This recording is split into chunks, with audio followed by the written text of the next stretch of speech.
सिन्धुं दुरितायग्निः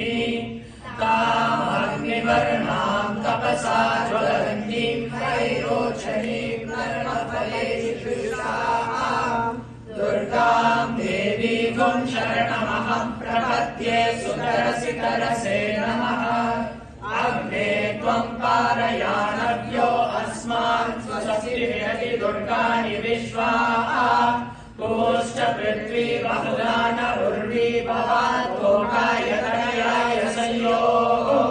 विश्वादिनो दुर्गः जातवेदः सिन्धुर्ननावातुरिवादिवर्षि अग्ने अत्रिवन्मनसा गृणानोऽस्माकं गोत्रवितातनूनाम्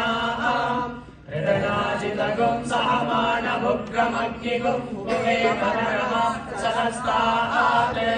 क्षणः परिषदति दुर्गाणि विश्वा क्षामद्देवो अधिदुरिताद्यग्निः ब्रह्मोऽसि कणीभ्यो अध्वरेषि सनश्च होतान्नभ्यश्च सत्सि स्वाञ्चाग्ने तनुवं विप्रयस्वास्मभ्यं च सौभगमाय जस्व